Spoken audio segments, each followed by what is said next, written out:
आप सब लोग खैरवाफियत से होंगे। हम वर्ब्स में पढ़ चुके हैं फंक्शनल वर्ब्स के बाद, काइंड्स ऑफ वर्ब्स के बाद हम स्टेट ऑफ बीइंग पढ़ चुके, टेंसेस पढ़ चुके, मॉडल एक्सिलरी पढ़ चुके, कंडीशनल सेंटेंसेस पढ़ चुके और अनयूजुअल में हम लगभग 34 स्ट्रक्चर हम पढ़ चुके हैं।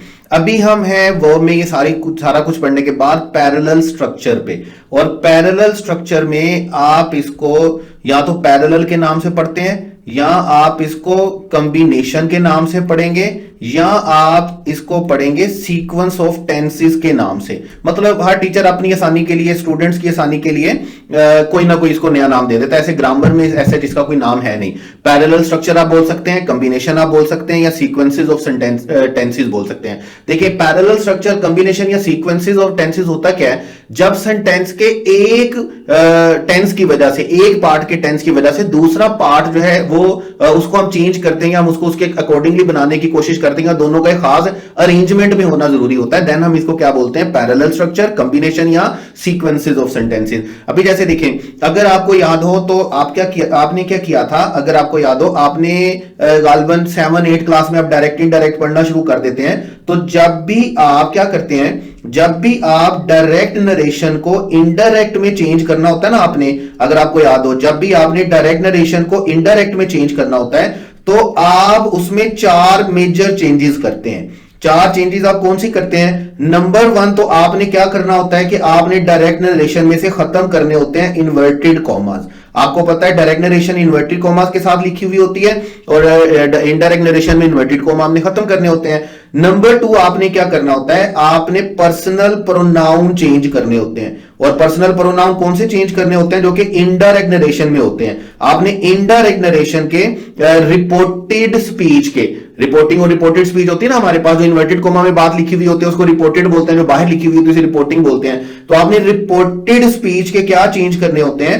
आपने रिपोर्टेड स्पीच के पर्सनल प्रोनाउंस चेंज करने होते हैं। कौन सी स्पीच के? रिपोर्टेड स्पीच के। इसके बाद देखिए रिपोर्टेड स्पीच किस में लिखी हुई होती है? इन्वर्टेड कोमा के अंदर। मैं इन्वर्टेड कोमा लिख भी देता हूं, याद रह जाएगा।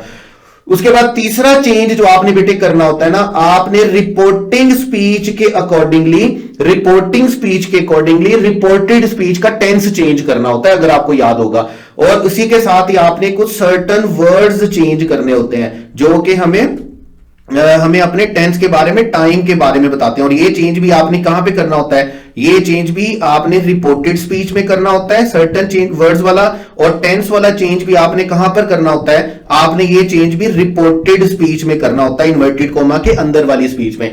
अब देखें, जब आप टेंस चेंज करते हैं ना, तो टेंस चेंज करने का रूल क्या होता है कि अगर प्रेजेंट है तो टेंस चेंज नहीं करना, फ्यूचर है तो टेंस चेंज नहीं करना, लेकिन अगर पास्ट है तो फिर टेंस चेंज करना है। उसके बाद अगर आप टेंस चेंज कर रहे होते हैं तो आप सर्टेन वर्ड्स भी चेंज करते हैं। सर्टेन वर्ड्स आप कैसे चेंज करते हैं कि आप दिस को चेंज कर देते हैं डैट में, आप इट को चेंज कर देते हैं डैट में, आप हेयर को चेंज कर देते हैं देयर में, आप दीज को चेंज कर देते हैं दोज में, आप नाउ को चेंज कर देते हैं देन में, आप टू डे को चेंज कर देते हैं डैट डे में, आप टू नाइट को चेंज कर देते हैं डैट नाइट में, आप यस्टरडे को चेंज कर देते हैं द प्रीवियस डे में, और आप टुमारो को चेंज कर देते हैं किसमें? द फॉलोइंग डे में या द कमिंग डे में। तो ये सारे चेंजेस आप करते हैं रिपोर्टेड स्पीच के अंदर जब आपने टेंस चेंज किया हुआ होता है पास्ट की वजह से। देखिए ये जो 2 चेंजेस है ना, असल में ये दोनों चेंजेस को मिलाकर हम क्या बोलते हैं? Parallel structure. यानी कि हम चीजों को चेंज करते हैं टेंस की बिना पर। और ये आप याद रखेंगे, या पढ़ कर आए हैं डायरेक्ट इनडायरेक्ट में, वही बातें जो आप टेंस के हवाले से बोलते थे,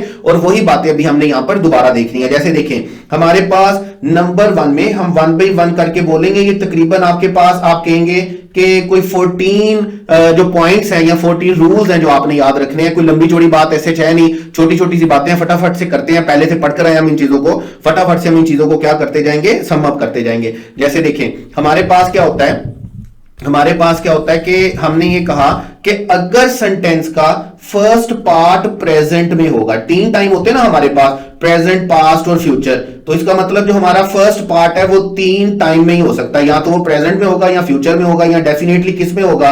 पास्ट में होगा। अगर आपका फर्स्ट पार्ट सेंटेंस का प्रेजेंट में हो तो आपने याद रखना है, आप सेकंड पार्ट को प्रेजेंट में लिख सकते हैं, आप सेकंड पार्ट को फ्यूचर में लिख सकते हैं, आप सेकंड पार्ट को पास्ट में लिख सकते हैं। यानी कि आप सेकंड पार्ट को किसी भी टाइम में लिख सकते हैं, आपको कोई प्रॉब्लम नहीं है। जैसे अगर आप एग्जांपल को देखेंगे, जैसे हमारे पास एग्जांपल है, हमारे पास एग्जांपल चलेगी, आई नो। अब देखिए सेंटेंस का फर्स्ट पार्ट किसमें है, प्रेजेंट में, और सेकंड में हमने कौन सा टेंस लिख दिया, प्रेजेंट। तो प्रेजेंट के साथ प्रेजेंट लिखा हुआ है, कोई प्रॉब्लम नहीं है हमारे पास। इसी तरह सेकंड सेंटेंस देखिएगा, I know that he will go. Present के बाद हमने क्या लिखा हुआ है, प्रेजेंट के बाद हमने फ्यूचर लिखा हुआ है। ये सीक्वेंस भी ठीक है, ये कॉम्बिनेशन भी ठीक है, ये पैरेलल स्ट्रक्चर भी ठीक है। इसी तरह हमने कहा आई say that he was ill. अब हमने प्रेजेंट के बाद क्या लिख दिया, पास्ट लिख दिया। यहां पर हमने क्या लिखा, प्रेजेंट। सेकंड वाले में हमने क्या लिखा, फ्यूचर, और थर्ड वाले में हमने क्या लिखा, पास्ट। जब भी आपके सेंटेंस का फर्स्ट पार्ट प्रेजेंट में होता है ना, तो आपको सेकंड पार्ट के बारे में परेशान होने की जरूरत नहीं होती है। सेकंड प्रेजेंट में भी हो सकता है, पास्ट में भी हो सकता है, फ्यूचर में भी हो सकता है, और ये तीनों सेंटेंसेस आपके पास आपके सामने क्या होंगे, बिल्कुल ठीक होंगे, तीनों में कोई प्रॉब्लम नहीं होगा। उसके बाद देखिएगा, जैसे आपके पास सेंटेंस है, हम बोलते हैं कि अगर सेंटेंस का फर्स्ट पार्ट फ्यूचर में हुआ, देखें अगर सेंटेंस का फर्स्ट पार्ट आपके पास फ्यूचर में हुआ,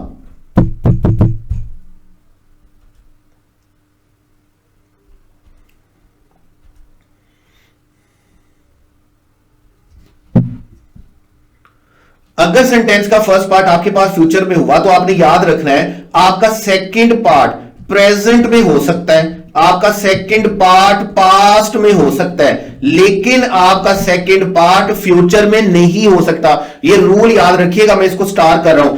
एक ही सेंटेंस में दोनों क्लॉजेस को हम फ्यूचर में नहीं लिखते हैं। अगर हमने दोनों क्लॉजेस फ्यूचर में लिखनी हुई हो, तो फिर हम एक फ्यूचर को प्रेजेंट के साथ रिप्लेस करते हैं। जैसे देखिए हमारे पास सेंटेंसेस चलेंगे, हमारे पास सेंटेंसेस हैं, आई शैल से। जब सेंटेंस का फर्स्ट पार्ट फ्यूचर में है, ही इज इल, तो सेकंड को हम किस में लिख सकते हैं, प्रेजेंट में लिख सकते हैं, कोई प्रॉब्लम नहीं है शैल से के बाद इल को लिखने की। इसी तरह आई शैल से अगर फ्यूचर है, ही वाज इल, इसमें भी कोई प्रॉब्लम नहीं है। उसने, वो कहेगा कि मैं बीमार हूं, इस सेंटेंस को इंग्लिश में बोलने का कोई प्रॉब्लम नहीं है। वो कहेगा कि मैं बीमार था, इसमें भी इंग्लिश में कोई प्रॉब्लम नहीं है। लेकिन अगर आप सेंटेंस कुछ यूं बनाना चाहेंगे ना, आई शैल से, मैं कहूंगा दैट आई शैल बी इल, तो ये स्ट्रक्चर इंग्लिश में किसी सूरत भी एक्सेप्टेबल नहीं है, याद रखिएगा।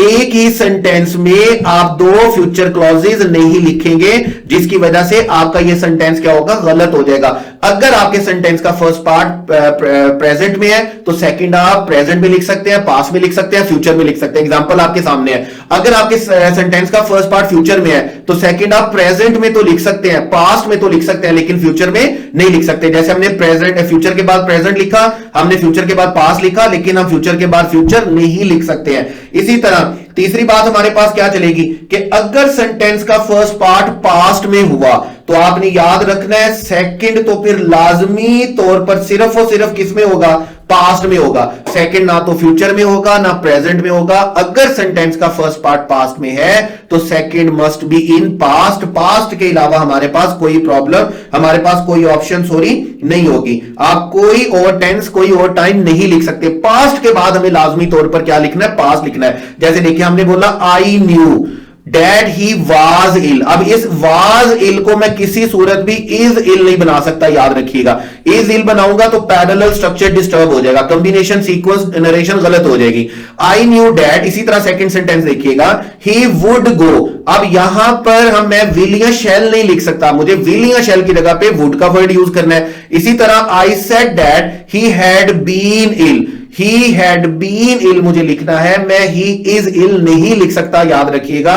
जब भी आपके सेंटेंस में, या मैं यहां पर ही हैव बीन इल नहीं लिख सकता किसी भी सूरत में, क्योंकि मुझे पास्ट के बाद हमेशा क्या लिखना है, पास्ट लिखना है। पास्ट के बाद, पास्ट के अलावा मेरे पास कोई ऑप्शन नहीं है। देखिए पहले तीन रूल्स को देख लीजिएगा जरा। नंबर वन, प्रेजेंट के बाद आप प्रेजेंट लिख सकते हैं, फ्यूचर लिख सकते हैं, पास्ट लिख सकते हैं। नंबर टू, आप फ्यूचर के बाद प्रेजेंट लिख सकते हैं, पास्ट लिख सकते हैं। नंबर थ्री, पास्ट के बाद आपको सिर्फ क्या लिखना है, पास्ट लिखना है, इसके अलावा आपके पास कोई और ऑप्शन नहीं है। तो ये पहले तीन रूल्स हैं आपके पास किसके, पैरेलल स्ट्रक्चर के। उसके बाद देखिएगा, जैसे अभी हमने भी बात की, हमने क्या, हम प्रेजेंट, हमने कहा कि हम प्रेजेंट के बाद प्रेजेंट लिख सकते हैं, पास्ट लिख सकते हैं, फ्यूचर लिख सकते हैं। फ्यूचर के बाद हम प्रेजेंट लिख सकते हैं, पास्ट लिख सकते हैं, जबकि फ्यूचर नहीं लिख सकते।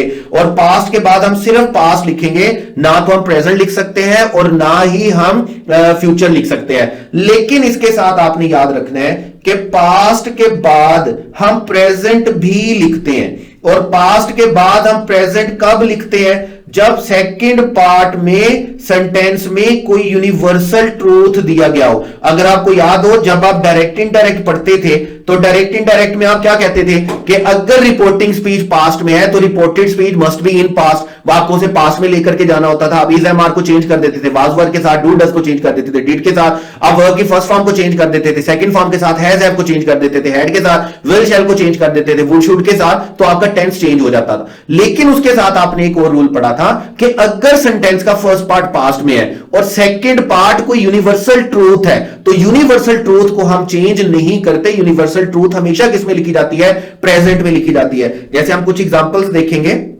हमारे पास एग्जांपल्स में चलेगा ही सेड दैट, अब हमने लिखा ही सेड, तो सेंटेंस का फर्स्ट पार्ट किसमें हुआ? पास्ट में। सेकंड पार्ट में क्या लिखा हुआ है? That God was one. अब गॉड वाज वन तो हो ही नहीं सकता, क्योंकि ये एक मुसल्लमा हकीकत है, एक यूनिवर्सल ट्रूथ है कि अल्लाह ताला एक है। अब अल्लाह ताला कल भी एक था, आज भी एक है, अल्लाह ताला एक रहेगा, अल्लाह ताला हमेशा से एक था और अल्लाह ताला हमेशा में एक रहेगा। ये एक यूनिवर्सल ट्रूथ है, इसको हम चेंज नहीं कर सकते, इसका हम टाइम चेंज नहीं कर सकते। ये यूनिवर्सल वो बात होती है जो हर टाइम में, हर वक्त में, हर जगह के लिए हकीकत होती है। तो हमें पास्ट होने के बावजूद यूनिवर्सल ट्रूथ को बेटा किसमें लिखना होगा? हमें गॉड इज वन नहीं लिखना, हमें गॉड वाज वन नहीं लिखना होगा, हमें क्या लिखना होगा? God is one. लेकिन इसके साथ एक और बात बताता चलो, बीइंग मुस्लिम हमें यहां पर गॉड नहीं वर्ड यूज करना चाहिए, हमें अल्लाह ताला के लिए हमेशा कौन सा वर्ड यूज करना चाहिए? अल्लाह अलमाइटी, अल्लाह का वर्ड यूज करना चाहिए। उसकी रीजन यह है कि अल्लाह के वर्ड का प्लूरल नहीं बनता हमारे पास, और अल्लाह ताला के वर्ड का, अल्लाह के वर्ड का कोई जेंडर शिफ्ट भी नहीं बनता, मैस्कुलिन फेमिनिन कोई नहीं होता। तो अल्लाह ताला की जात सिंगुलर प्लूरल और जेंडर से क्या है? मुबर्रा है। तो जब भी आप बात करेंगे he said that God is one, तो यूनिवर्सल ट्रूथ के लिए आपको टेंस चेंज करने की जरूरत नहीं है। अगर सेंटेंस का फर्स्ट पार्ट पास्ट में है और सेकंड में यूनिवर्सल ट्रूथ है तो यूनिवर्सल ट्रूथ किस में लिखी जाएगी बेटे? प्रेजेंट में लिखी जाएगी। जैसे देखिएगा, द टीचर टोल्ड, अब सेंटेंस का फर्स्ट पार्ट किस में आ गया? अगर सेंटेंस का फर्स्ट पार्ट आपके पास आ गया पास्ट में, the students dad water kept it's level, कि पानी हमेशा अपना लेवल क्या रखता है? बरकरार रखता है। आप जहां पर भी पानी को रखेंगे पानी अपने लेवल बरकरार रखेगा। अब यहां पर आप देखेंगे जब ये यूनिवर्सल ट्रूथ है कि पानी हमेशा इसी तरह बिहेव करता है, ये यूनिवर्सल ट्रूथ है कि पानी करता ही इसी तरह, रिएक्ट ही इसी तरह करता है, पानी की के बारे में ये मुसलमा हकीकत है, यूनिवर्सल ट्रूथ है। तो ऐसी सूरत में हम पास्ट होने के बावजूद भी सेकंड पार्ट को पास्ट में नहीं लिखेंगे, बल्कि सेकंड पार्ट को यूनिवर्सल ट्रूथ होने की वजह से में लिखेंगे? प्रेजेंट में लिखेंगे। तो अगर सेंटेंस का फर्स्ट पार्ट पास्ट में हुआ तो second must be in past, लेकिन अगर सेंटेंस का फर्स्ट पार्ट पास्ट में हुआ और सेकंड वन में कोई यूनिवर्सल ट्रूथ हुआ तो फिर आपने याद रखना है, आपने उसको पास्ट में नहीं लिखना। यूनिवर्सल ट्रूथ पास्ट में नहीं लिखी जाती, यूनिवर्सल ट्रूथ किस में लिखा जाता है? हमेशा प्रेजेंट में लिखा जाता है। इसके बाद देखें नंबर 5 में आप याद रखेंगे कि पास्ट के लिए हमारे पास एक मामला इस तरह का भी है जहां पर हम पास्ट के बाद प्रेजेंट भी लिख सकते हैं, हम पास्ट के बाद फ्यूचर भी लिख सकते हैं और पास्ट के बाद पास्ट भी लिख सकते हैं। अभी हमने क्या पढ़ा कि हमने पास्ट के बाद सिर्फ पास्ट ही लिखना है, और अगर यूनिवर्सल ट्रूथ होगा तो फिर हम प्रेजेंट लिखेंगे। लेकिन एक सूरत याद रखिएगा जहां पर हम टेंसेस को डेट के साथ कंबाइन नहीं करते, बल्कि हम देन का वर्ड यूज करते हैं, और देन का वर्ड यूज करके हम दो सिचुएशंस को कंपेयर करते हैं। हम कंपैरिजन में जा रहे होते हैं, और कंपैरिजन किसका और होता है? कंपैरेटिव हम किसका लिख रहे होते हैं? हम सिचुएशन को कंपेयर कर रहे होते हैं। या तो हम गुजरी हुई सिचुएशन को आज की सिचुएशन के साथ कंपेयर कर रहे होते हैं, या हम गुजरी हुई सिचुएशन को उससे भी पीछे वाली सिचुएशन के साथ कंपेयर कर रहे होंगे, या हम गुजरी हुई सिचुएशन को आने वाली सिचुएशन के साथ कंपेयर करेंगे। ऐसी सूरत में जब आप दो टाइम्स को कंपेयर करते हैं, दो सिचुएशंस को कंपेयर करते हैं और उसके लिए आप देन लिखते हैं, तो आप याद रखिएगा पास्ट के बाद पास्ट लिख सकते हैं, पास्ट के बाद प्रेजेंट भी लिख सकते हैं और पास्ट के बाद फ्यूचर भी लिख सकते हैं। जैसे अगर आप एग्जांपल्स देखेंगे, ही रिस्पेक्टेड मी, अब रिस्पेक्टेड का मतलब बात किसमें लिखी गई है? बात पास्ट में लिखी गई है। मोर देन, अब कंबाइन किसके साथ किया हुआ है? देन के साथ। ही रिस्पेक्टेड यू, जितनी कि वो इज्जत तुम्हारी करता था। तो यहां पर हमने देन के साथ किसको जोड़ा? हमने यहां पर देन के साथ जोड़ा, हमने यहां पे देन के साथ जोड़ा किसको? दो पास्ट को। लेकिन अब आगे देखिएगा, she loved you, past more than she loves me. अब ये हम प्रेजेंट टाइम हम प्रेजेंट टाइम की सिचुएशन को किसके साथ कंपेयर कर रहे हैं, पास्ट टाइम की सिचुएशन के साथ। और हमने क्या लिखा, हमने देन का वर्ड यूज किया।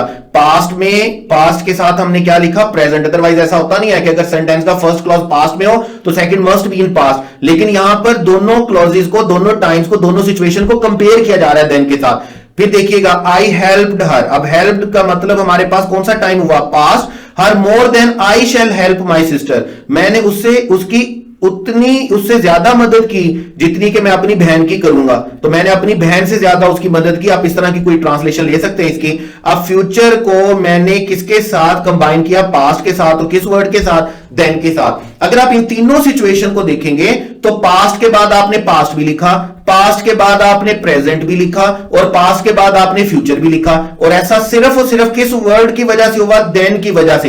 क्योंकि यहां पर हम क्या कर रहे हैं, हम दो सिचुएशंस को कंपेयर कर रहे हैं, दो टाइम्स को कंपेयर कर रहे हैं। जब आप दो सिचुएशंस को कंपेयर करेंगे, दो टाइम्स को कंपेयर करेंगे, तो आपने याद रखना है, आप पास्ट के बाद प्रेजेंट भी लिख सकते हैं, पास्ट भी लिख सकते हैं, या फ्यूचर भी। तो अभी तक हमने 5 बातें पढ़ी। 5 बातें कैसे पढ़ी, हमने कहा अगर सेंटेंस का फर्स्ट पार्ट प्रेजेंट में होगा तो सेकंड प्रेजेंट पास्ट फ्यूचर किसी में भी हो सकता है। फर्स्ट पार्ट फ्यूचर में होगा तो सेकंड प्रेजेंट और पास्ट में तो हो सकता है, लेकिन फ्यूचर में नहीं हो सकता।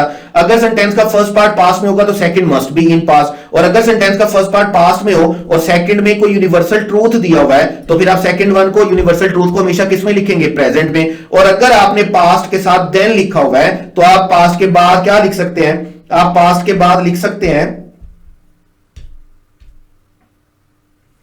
अगर पास्ट के बाद देन लिखा हुआ है तो आप पास्ट के बाद, देन के बाद प्रेजेंट लिख सकते हैं, पास्ट लिख सकते हैं, या फ्यूचर लिख सकते हैं। कोई प्रॉब्लम हमारे पास यहां पर नहीं रहेगी, याद रखिएगा। अगर देन आ गया तो हम दो सिचुएशंस को कंपेयर कर रहे होते हैं, और दो सिचुएशंस को कंपेयर करने के लिए हम पास्ट के बाद प्रेजेंट, पास्ट, फ्यूचर कोई सा भी टाइम लिख सकते हैं। इन 5 बातों के बाद नेक्स्ट 2 पॉइंट्स हमारे पास किसके लिए रहेंगे, नेक्स्ट 2 पॉइंट्स हमारे पास रहेंगे मॉडल ऑक्सिलरी के लिए। देखें हमने क्या कहा, हमने कहा कि अगर सेंटेंस का फर्स्ट पार्ट हमारे पास प्रेजेंट में हो तो सेकंड पार्ट के लिए हम कैन यूज करेंगे और हम मे यूज कर सकते हैं। ठीक है, वैसे तो हम प्रेजेंट के बाद कोई भी टाइम यूज कर सकते हैं ना, प्रेजेंट हो, पास्ट हो, फ्यूचर हो, तो फर्क नहीं पड़ता। लेकिन ये जो कैन और मे होता है ना, इसको हम प्रेजेंट में यूज करेंगे। पास्ट में चूंकि हम पास्ट के बाद पास्ट यूज करते हैं तो इसलिए हम कैन की जगह पर कौन सा वर्ड यूज करेंगे, कुड। और मे की जगह पे बेटे हम कौन सा वर्ड यूज करेंगे, माइट। अदरवाइज देखें, शुड का जो वर्ड है वो प्रेजेंट और पास्ट दोनों में सेम यूज होगा, दोनों के साथ कोई परेशानी नहीं है। इसी तरह मस्ट का जो वर्ड है वो प्रेजेंट और पास्ट दोनों के लिए यूज हो सकता है, कोई प्रॉब्लम नहीं है। इसी तरह ऑट टू का वर्ड है, प्रेजेंट और पास्ट दोनों के लिए यूज हो सकता है, आप ऑट टू का वर्ड यूज कर सकते हैं। लेकिन देखिए आपने याद रखना है, मैं आपको शुरू से जब हम मॉडल ऑक्सिलरी पढ़ रहे हैं तो मैं आपको बताया कि प्रेजेंट फॉर्म कैन होती है और इसकी पास्ट फॉर्म क्या होती है, कुड। मे प्रेजेंट फॉर्म होती है और इसकी पास्ट फॉर्म बेटे हमारे पास क्या होती है, माइट होती है। तो आपने खास तौर पे कैन और मे पर कंसंट्रेट करना है। अगर सेंटेंस का फर्स्ट पार्ट प्रेजेंट में है ना तो फिर तो हमें देखने की जरूरत भी नहीं है, कोई भी मॉडल ऑक्सिलरी आ सकता है, कैन भी आ सकता है, कुड भी आ सकता है, मे भी आ सकता है, माइट भी आ सकता है, क्योंकि हम प्रेजेंट के बाद कोई भी टाइम लिख सकते हैं।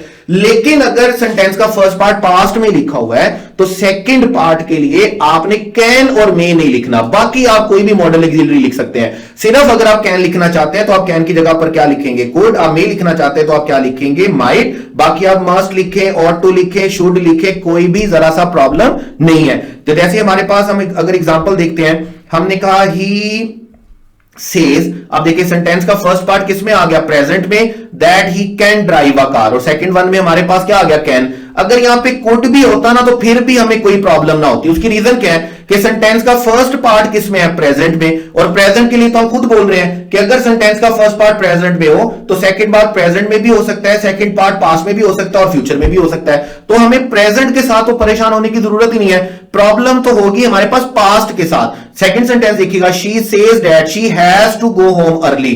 अब she has to go home early की जगह पर अगर यहां पर हैड भी होता तो कोई प्रॉब्लम ना होती। The patient has to take medicine, यहां पर हैज टू की जगह पे हैड टू भी होता तो कोई प्रॉब्लम ना होती, क्योंकि सेंटेंस का फर्स्ट पार्ट किसमें है, पास्ट में। और अगर सेंटेंस का फर्स्ट पार्ट पास्ट में हो तो आप कोई भी मॉडल ऑक्सिलरी लिख सकते हैं, आप कोई भी टेंस लिख सकते हैं, कोई प्रॉब्लम आपको नहीं होती।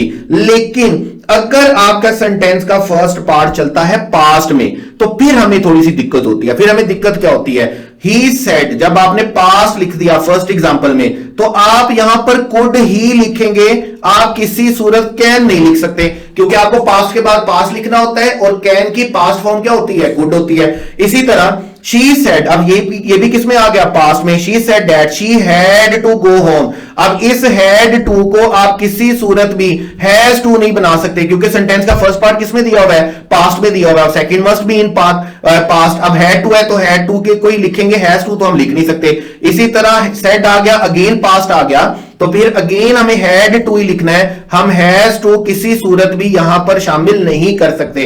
तो आपने याद रखना है, अगर सेंटेंस का फर्स्ट पार्ट पास्ट में हो तो सेकंड पार्ट के लिए आपने मे और कैन नहीं लिखना। इसके अलावा आप कोई भी मॉडल ऑक्सिलरी लिख सकते हैं, और अगर आपने ये दोनों लिखने हैं तो आपने कैन की जगह पर क्या लिखना है, कुड, और आपने मे की जगह पर क्या लिखना है, माइट। तो ये 7 पॉइंट्स हमारे पास अभी तक बनते हैं। 7 पॉइंट्स हमारे पास क्या है, क्या आप प्रेजेंट के लिए प्रेजेंट, पास्ट, फ्यूचर कोई भी यूज कर सकते हैं। फ्यूचर के लिए प्रेजेंट और पास्ट तो यूज कर सकते हैं, फ्यूचर यूज नहीं करेंगे। पास्ट के बाद पास्ट आएगा, पास्ट के बाद अगर यूनिवर्सल ट्रूथ होगा तो प्रेजेंट में आएगा। पास्ट के बाद अगर देन हुआ तो आप कोई सा टाइम भी लिख सकते हैं। प्रेजेंट के बाद मॉडल ऑक्सिलरी आप कोई सा भी लिख सकते हैं, लेकिन पास्ट के बाद आप 2 मॉडल ऑक्सिलरी नहीं लिख सकते, आप कैन नहीं लिख सकते और मे नहीं लिख सकते। इसके अलावा बाकी सारे मॉडल ऑक्सिलरी लिख सकते हैं। बाकी सारे मॉडल ऑक्सिलरी लिखने में आपको कोई प्रॉब्लम, कोई दिक्कत नहीं है। उसके बाद देखें, हमारे पास कुछ एक्सप्रेशन हमने पढ़े, अगर आपको याद हो, कुछ एक्सप्रेशन हमने पढ़े थे किसमें, हमने सब्जंक्टिव केस में। हमने जब कंडीशनल सेंटेंसेस पढ़ा तो कंडीशनल सेंटेंसेस में आपको याद होगा, हमने कंडीशनल सेंटेंसेस में एक एक्सप्रेशन पढ़ा था जिसको हमने क्या नाम दिया था, जिसको हमने नाम दिया था पास्ट सब्जंक्टिव। हमने सब्जंक्टिव में पढ़ा था। 3 वर्ड्स आपने याद रखने हैं। 3 वर्ड कौन से हैं, नंबर 8 पे हमारे पास वर्ड है इफ ओनली। अगर आपके सेंटेंस के स्टार्ट में इफ ओनली आता है, अगर आपके सेंटेंस के स्टार्ट में वुड डैट आता है, अगर आपके सेंटेंस के स्टार्ट में इट इज टाइम आता है। ये मैंने आपको तब भी बोला था कि इट इज टाइम दिखने में, सुनने में, पढ़ने में इसी तरह लगता है जिस तरह प्रेजेंट है, लेकिन आपने याद रखना है, आपने इफ ओनली की सूरत में, वुड डैट की सूरत में, इट इज टाइम की सूरत में, इन तीनों सूरतों में आप स्टेट ऑफ बीइंग लिख रहे हो या आप टेंस लिख रहे हो, आपने वर्ब की कौन सी फॉर्म यूज करनी है। If only, would that, it is time, इन तीनों सूरतों में आपने याद रखना है, आप स्टेट ऑफ बीइंग लिख रहे हो या एक्शन लिख रहे हो, आपने पास लिखना है। मैं दोबारा बोल रहा हूं, इट इज टाइम आपको दिखने में, पढ़ने में, सुनने में ऐसा जरूर लगेगा कि ये प्रेजेंट है, लेकिन ये प्रेजेंट नहीं, इसके साथ आने वाला सेंटेंस, इसके बाद आने वाला आपके पास हमेशा क्या होना चाहिए, पास्ट होना चाहिए। अभी जैसे देखिए, अगर हम कुछ एग्जांपल्स देखते हैं, पहले 3 एग्जांपल्स देखिएगा, किसके साथ, इफ ओनली के साथ। इफ ओनली आ गया तो स्टेट ऑफ बीइंग हो या एक्शन हो, पास्ट में जाएगा। जैसे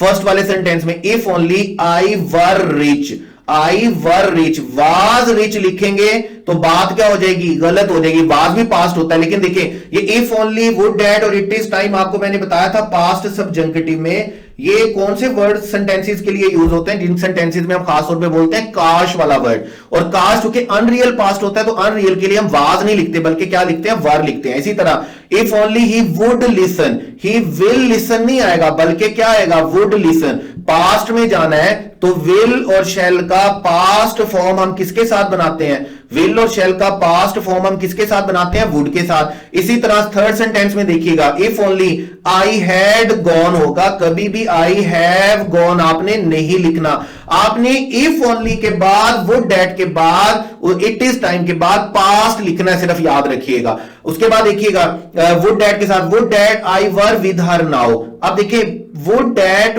आई वर इसलिए आएगा क्योंकि ये कौन से टाइम की बात हो रही होती है, ये अनरियल सिचुएशन की बात हो रही होती है, इमेजिनरी सिचुएशन की बात हो रही होती है। तो जब अनरियल इमेजिनरी सिचुएशन की आप बात कर रहे होते हैं वुड डैट के साथ, तो फिर आप पास्ट के लिए वाज यूज नहीं करते, फिर आप वुड डैट के लिए वाज यूज नहीं करते, बल्कि आप इफ ओनली के लिए, वुड डैट के लिए वाज की जगह पर कौन सा वर्ड यूज करते हैं, वर का। उसके बाद सेकंड एग्जांपल देखिएगा, would that I had brought warm clothing, कि मैं काश अपने साथ गर्म कपड़े ले आता। यहां पर हैड ब्रॉट लिखेंगे, आप इस हैड ब्रॉट को कभी भी हैव ब्रॉट नहीं बना सकते, पास्ट लिखना है आपको। उसके बाद would that we had seen her before, अब वी हैड सीन आप कभी भी इसको इस तरह नहीं कर सकते, वी हैव सीन, पास्ट लिखना है, वुड डैट के बाद पास्ट लिखना है, इफ ओनली के बाद, और पास्ट लिखना है किसके बाद, इफ इट इज टाइम के साथ। जैसे इट इज टाइम। अच्छा एक और बात याद रखिएगा, समटाइम ऐसा होता है कि इट इज टाइम के बाद क्या होता है, कोई प्रोनाउन नहीं आता, कोई सब्जेक्ट नहीं आता, ठीक है। ये पास्ट वाला आपने कब यूज करना है, जब इट इज टाइम के बाद क्या आ जाएगा, सब्जेक्ट आ जाएगा। सब्जेक्ट का मतलब क्या है, कोई नाउन आ जाएगा या क्या आ जाएगा, कोई प्रोनाउन आ जाएगा। समटाइम इस तरह होता है कि इट इज टाइम वाला सेंटेंस हम इस तरह भी लिखते हैं, हम बोलते हैं it is time to go, जाने का वक्त है।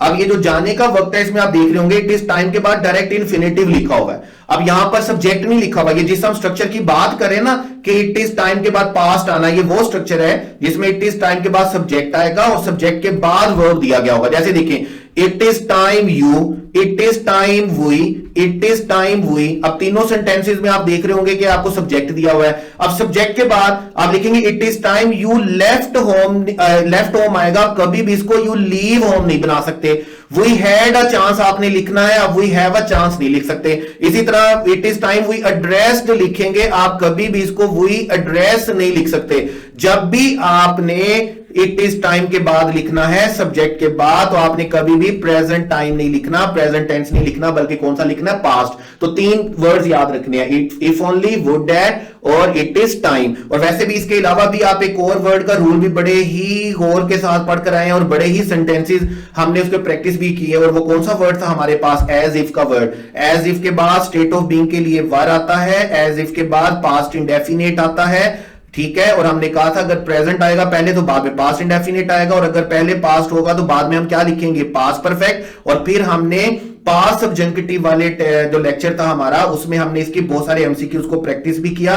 तो मैं आपको लाजमी तौर पर रेकमेंड करूंगा कि वो क्वेश्चंस आपको लाजमी रिवाइज करने चाहिए, देखने चाहिए। वो डिस्कशंस लाजमी देखिएगा जिन स्टूडेंट्स ने नहीं देखी हुई, एज इफ के लिए बड़ा इंपॉर्टेंट वर्ड है हमारे पास। उसके बाद अभी तक देखिए हमारे पास 10 पॉइंट्स हो गए। हमारे पास 10 पॉइंट्स कौन से हो गए, प्रेजेंट के बाद कोई सा भी टेंस आ सकता है, फ्यूचर के बाद फ्यूचर नहीं आएगा, पास्ट प्रेजेंट आ सकते हैं, पास्ट के बाद पास्ट आना है, पास्ट के बाद यूनिवर्सल ट्रूथ हमेशा प्रेजेंट में लिखनी है, पास्ट के बाद देन आ गया तो कोई टाइम भी यूज किया जा सकता है। प्रेजेंट मॉडल एक्सिलरी में आप कोई भी मॉडल एक्सिलरी यूज कर सकते हैं, लेकिन पास्ट में आपने कैन और मे यूज नहीं करना, बाकी आप कोई सा मॉडल एक्सिलरी भी यूज कर सकते हैं। इफ ओनली हो, वुड दैट हो, इट इज टाइम हो, तीनों के बाद आपने क्या लिखना है, पास्ट। और अगर स्टेट ऑफ बीइंग होगा तो आपने वाज नहीं लिखना, बल्कि आपने क्या लिखना है, वर लिखना, याद रखिएगा। उसके बाद देखिए हम पैरेलल स्ट्रक्चर में बड़ा ही इंपॉर्टेंट स्ट्रक्चर बनाते हैं, ये वर्ड याद रखिएगा, नो सूनर।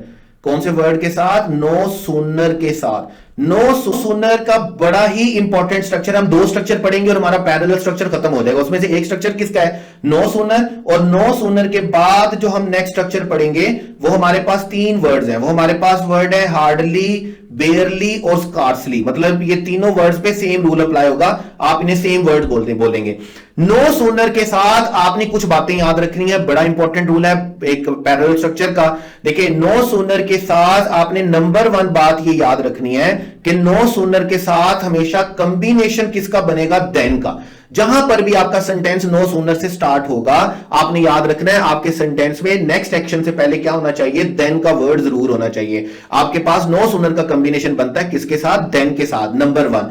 नंबर 2 आपने याद रखना है कि नो सूनर के बाद, नो सूनर के बाद आप 2 टेंसेस लिख सकते हैं, या तो आप पास्ट इंडेफिनिट लिखेंगे या आप पास्ट परफेक्ट लिखेंगे। क्या लिखेंगे, पास्ट इंडेफिनिट या पास्ट परफेक्ट। नो सूनर के साथ क्या आएगा, देन आएगा। मतलब मैं आपको 1 2 3 करके इस तरह बता रहा हूं, ये वो बातें मैं आपको बता रहा हूं जो पेपर में क्वेश्चन बनाकर दी जा सकती हैं। ये शायद हो सकता है नो सूनर के साथ देन ना दिया गया हो तो ये पॉसिबल क्वेश्चन बन सकता है। नो सूनर के बाद पास्ट इंडेफिनिट और पास्ट परफेक्ट के अलावा कोई टेंस लिखा हो तो ये भी क्वेश्चन बन सकता है। नंबर 3 में हमारे पास याद रखिएगा कि जब आप पास्ट इंडेफिनिट या पास्ट परफेक्ट लिखेंगे तो आपने याद रखना है नो सूनर के साथ आपने इन्वर्जन लिखना होती है।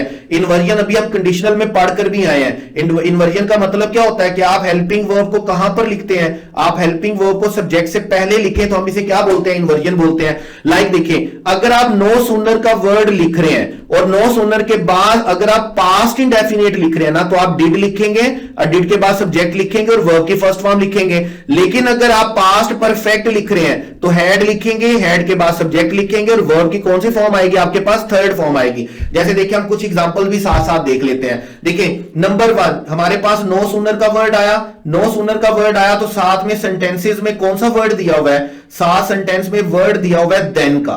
कौन सा वर्ड दिया हुआ है, देन का। ये हमारा है नो सूनर के लिए रूल नंबर 1। रूल नंबर 1 हमारे पास क्या है कि जहां पर भी नो सूनर आएगा, नो सूनर के साथ क्या होना चाहिए, देन होना चाहिए। उसके बाद हमने कहा यहां तो हमारे पास नो सूनर के साथ पास्ट इंडेफिनिट होना चाहिए या पास्ट परफेक्ट होना चाहिए। अब इन तीनों सेंटेंसेस में हमारे पास पास्ट परफेक्ट लिखा हुआ है। हैड के साथ कौन सी फॉर्म लिखी हुई है, हैड के साथ थर्ड फॉर्म लिखी हुई है, हैड के साथ थर्ड फॉर्म लिखी हुई है, हैड के साथ थर्ड फॉर्म लिखी हुई है। लेकिन एक बात आप देखें कि इन तीनों सेंटेंसेस में ये जो पास्ट परफेक्ट लिखा हुआ है ना, ये पास्ट परफेक्ट इन्वर्जन फॉर्म में लिखा हुआ है। इन्वर्जन फॉर्म का मतलब क्या है कि यहां पर पहले हेल्पिंग वर्ब लिखा हुआ है, उसके बाद सब्जेक्ट लिखा हुआ है और उसके बाद वर्ब की थर्ड फॉर्म लिखी गई है। अगर ये पास्ट परफेक्ट की बजाय पास्ट इंडेफिनिट में होते तो फिर हम सेंटेंस में नो सूनर के बाद डिड लिखते, डिड के बाद सब्जेक्ट लिखते और सब्जेक्ट के साथ वर्ब की कौन सी फॉर्म यूज करते, फर्स्ट फॉर्म। तो रूल नंबर 3 भी हमारा मुकम्मल हो गया कि रूल नंबर 2 भी हमारा क्या है कि पास्ट परफेक्ट आना चाहिए और रूल नंबर 3 क्या है कि इन्वर्जन आना चाहिए। अब रूल नंबर 4 और आखिरी रूल याद रखिएगा कि देन के बाद जो क्लॉज आपने लिखनी है ना, उसका टेंस आपके पास हमेशा क्या होगा, पास्ट इंडेफिनिट होगा। और इसको आपने इन्वर्जन नहीं, इसको प्लेन सिंपल सेंटेंस लिखना है। जैसे देखिएगा, the telephone rang, there was a loud knock, मतलब हमारे पास क्या था, स्टेट ऑफ बीइंग थी तो उसको पास में लिखा हुआ है वाज के साथ। It started raining, past indefinite, आपको पास्ट इंडेफिनिट लिखना है किसके बाद, देन के बाद। तो रूल नंबर 1 क्या है, देन आएगा। रूल नंबर 2 क्या है, पास्ट इंडेफिनिट आएगा या पास्ट परफेक्ट आएगा। और रूल नंबर 3 क्या है, इन्वर्जन आएगी, मतलब हेल्पिंग वर्ब को सब्जेक्ट से पहले लिखना। और रूल नंबर 4 क्या है कि देन के बाद आपको पास्ट लिखना है। और पास्ट कौन सा लिखना है, टेंस की सूरत में पास्ट इंडेफिनिट। और अगर टेंस नहीं है तो फिर आपको स्टेट ऑफ बीइंग लिखनी है बेटे किसके साथ, वाज के साथ। ये 3 एग्जांपल्स आपके सामने है और ये 4 रूल्स है आपके पास किसके, नो सूनर के कॉम्बिनेशन के। सेम इसी तरह देखें, कोई ढकी छुपी बात नहीं। सेम इसी तरह आपके पास क्या होगा, सेम इसी तरह आपके पास हार्डली, स्कार्सली और बेयरली चलता है। हार्डली, स्कार्सली और बेयरली में क्या होता है, कोई लंबी चौड़ी बात नहीं, कोई ढकी छुपी बात नहीं। हार्डली, स्कार्सली, बेयरली के सारे रूल्स हमारे पास किसके साथ चलेंगे, हमारे पास नो सूनर के साथ चलेंगे, सिर्फ एक छोटे से स्लाइड चेंज के साथ। और वो क्या है, वो ये है कि यहां पर देन की जगह पे कौन सा वर्ड आएगा, वेन का वर्ड आएगा। जैसे भी अगर हम कुछ सेंटेंसेस देखें सेंटेंस में हार्डली आया, सेंटेंस में स्कार्सली आया, बेयरली आया, तो हमने उसके कॉम्बिनेशन में देन का वर्ड नहीं लिखा बल्कि हमने कौन सा वर्ड लिखा, वेन का। आपने उसी तरह याद रखना है, वहां पर देन का वर्ड था, नो सूनर की जगह नो सूनर के साथ कौन सा वर्ड था, नो सूनर की सूरत में आपके पास कौन सा वर्ड था, देन का। लेकिन आपने हार्डली, स्कार्सली, बेयरली की सूरत में कौन सा वर्ड लिखना बेटे, वेन का वर्ड लिखना। यहां पर देन का वर्ड नहीं लिखा जाता। नंबर 1 बात क्या है कि हार्डली, स्कार्सली, बेयरली के साथ क्या आएगा, वेन आएगा। उसी तरह नंबर 2, आप टेंस कौन सा लिख रहे हैं, पास्ट परफेक्ट या पास्ट इंडेफिनिट, तो पास्ट परफेक्ट लिखें या पास्ट इंडेफिनिट लिखें। आपने इन्वर्जन लिखनी है, आपने हेल्पिंग वर्ब को कहां पर लिखना है, सब्जेक्ट से पहले। नंबर 2 क्या था कि आपने इन तीनों वर्ड्स के बाद यहां तो पास्ट इंडेफिनिट लिखना है। लेकिन यहां पर एक बात लाजमी याद रखिएगा कि नो सूनर की सूरत में हम प्रेफर यही करते हैं कि हम सिर्फ बात पास्ट में करें, जबकि यहां पर हार्डली, स्कार्सली, बेयरली के लिए हमारे पास बात प्रेजेंट में भी हो सकती है और फ्यूचर में भी हो सकती है। और अगर प्रेजेंट और फ्यूचर में होगी तो याद रखिएगा टेंस यही 2 यूज होंगे, या तो प्रेजेंट इंडेफिनिट होगा या प्रेजेंट परफेक्ट होगा। इसी तरह या तो फ्यूचर इंडेफिनिट होगा या फ्यूचर परफेक्ट होगा। यानी कि हम इनको प्रेजेंट में लिख सकते हैं, पास्ट में भी लिख सकते हैं, फ्यूचर में भी लिख सकते हैं, लेकिन नो सूनर को हम ये प्रेफर करते हैं कि हम पास्ट में लिखें। और नंबर 3 पर क्या है कि हमने इन्वर्जन लिखनी है। जैसे हमने यहां पर लिखी हुई है, इन्वर्जन कैसे लिखनी है कि हमने हेल्पिंग वर्ब को कहां पर लिखना है, सब्जेक्ट से पहले। हमने हैड को लिखा वी से पहले, हमने हैड को लिखा आई से पहले। आपको हेल्पिंग वर्ब को सब्जेक्ट से पहले लिखना है। और उसी तरह नंबर 4 कि देन के बाद आपको पास्ट इंडेफिनिट यहां पे लिखना है। लेकिन अगर आप प्रेजेंट लिख रहे हैं तो फिर आपके पास प्रेजेंट इंडेफिनिट होगा, और अगर आप फ्यूचर लिख रहे हैं तो फिर आपके पास क्या होगा, फ्यूचर इंडेफिनिट होगा। यानी कि आपने वेन के बाद आपने, सॉरी यहां पे देन नहीं, वेन के बाद आपने पास्ट इंडेफिनिट लिखना है। जैसे यहां पे द फिल्म स्टार्टेड लिखा हुआ है, द रूफ फेल डाउन लिखा हुआ है, और when I realised I was lost, I realise लिखा हुआ है। तो ऐसी सूरत में हार्डली, स्कार्सली, बेयरली की सूरत में भी आपको वेन के बाद कौन सा टेंस लिखना है, इंडेफिनिट। लेकिन मैं दोबारा बोल रहा हूं कि हार्डली, स्कार्सली, बेयरली में क्या होगा कि आप प्रेजेंट भी यूज कर सकते हैं, पास्ट भी यूज कर सकते हैं, फ्यूचर भी यूज कर सकते हैं। नो सूनर में हम यही प्रेफर करते हैं कि हमारे पास क्या रहेगा, पास्ट रहेगा। अदरवाइज बाकी सारे रूल सब में क्या रहेंगे, सेम रहेंगे। लिखेंगे, नो सूनर और हार्डली स्कार्सली बेयरली में। अब ये जो 14 पॉइंट्स हमारे पास पैरेलल स्ट्रक्चर के बने हैं, अगर हम फटाफट से इसको एक दफा गो थ्रू कर ले तो याद रखिएगा, आप प्रेजेंट के बाद प्रेजेंट लिख सकते हैं, पास्ट लिख सकते हैं, फ्यूचर लिख सकते हैं। यानी कि प्रेजेंट के बाद आपके पास कोई सा टेंस भी, कोई सा टाइम भी लिखा जा सकता है। फ्यूचर के बाद आप प्रेजेंट या पास्ट तो लिख सकते हैं, लेकिन आप फ्यूचर नहीं लिख सकते। एक ही सेंटेंस में दोनों क्लॉजेस फ्यूचर की नहीं होती। पास्ट के बाद आपको लाजमी तौर पर पास्ट ही लिखना है, लेकिन अगर पास्ट के बाद कोई यूनिवर्सल ट्रूथ लिखा हुआ है तो फिर आप यूनिवर्सल ट्रूथ को हमेशा किस में लिखेंगे, प्रेजेंट में, फिर आप पास्ट की परवाह नहीं करेंगे। और अगर आप देन का वर्ड यूज करके दो सिचुएशंस को कंबाइन कर रहे हैं, जिसमें फर्स्ट जो सिचुएशन है वो पास्ट है, तो सेकंड प्रेजेंट में भी हो सकती है, पास्ट में भी हो सकती है, फ्यूचर में भी हो सकती है।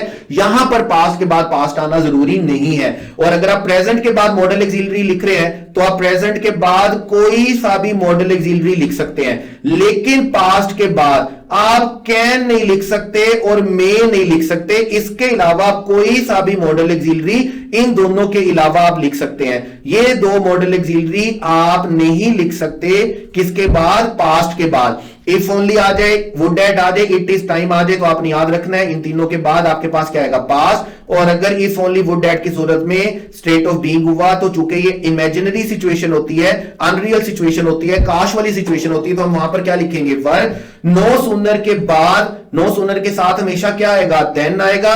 यहां तो आपको लिखना है पास्ट इंडेफिनिट, यहां लिखना है पास्ट परफेक्ट, लेकिन आप पास्ट इंडेफिनिट लिखें या पास्ट परफेक्ट लिखें, आपको दोनों सूरतों में क्या लिखनी है, इन्वर्जन। और देन के बाद तो आपको लाजमी तौर पर कौन सा टेंस लिखना है, पास्ट इंडेफिनिट। उसके बाद हार्डली स्कार्सली बेयरली के बाद पास्ट इंडेफिनिट आएगा, पास्ट परफेक्ट आएगा। और मैंने आपको कहा कि आप इसको प्रेजेंट के साथ भी लिख सकते हैं, आप इसको फ्यूचर के साथ भी लिख सकते हैं, लेकिन नो सूनर को हम प्रेफर करते हैं कि हम उसको पास्ट के साथ लिखें। और हार्डली स्कार्सली बेयरली की सूरत में किसके साथ आएगा, वेन के साथ। और वेन के बाद आपके पास इंडेफिनिट आएगा, ये प्रेजेंट भी हो सकता है, पास्ट भी हो सकता है, फ्यूचर भी हो सकता है। It's up to our sentence structure कि हम किस में बना रहे हैं। तो जब भी आपके पास ये 14 पॉइंट्स आपके ज़हन में रहने चाहिए, जब भी आपके सामने सेंटेंस आए तो आपने उसको ये 14 सेंटेंसेस के 14 पॉइंट्स के स्टैंडर्ड पर पूरा उतारना है कि आया इसमें पैरेलल स्ट्रक्चर, या जिसको हम कॉम्बिनेशन बोलते हैं, या जिसको हम सीक्वेंस ऑफ सेंटेंस बोलते हैं, उसकी कोई गलती तो नहीं है। ये आज का टॉपिक है हमारे पास पैरेलल स्ट्रक्चर, जिसमें हम पहले सेंटेंस के फर्स्ट पार्ट के टेंस की वजह से सेंटेंस के सेकंड पार्ट के टेंस को देखते हैं कि वो क्या होना चाहिए, क्या नहीं होना चाहिए, और हमें क्या लिखना है। It's all about parallel structure. Wish you all the best. Allah Hafiz.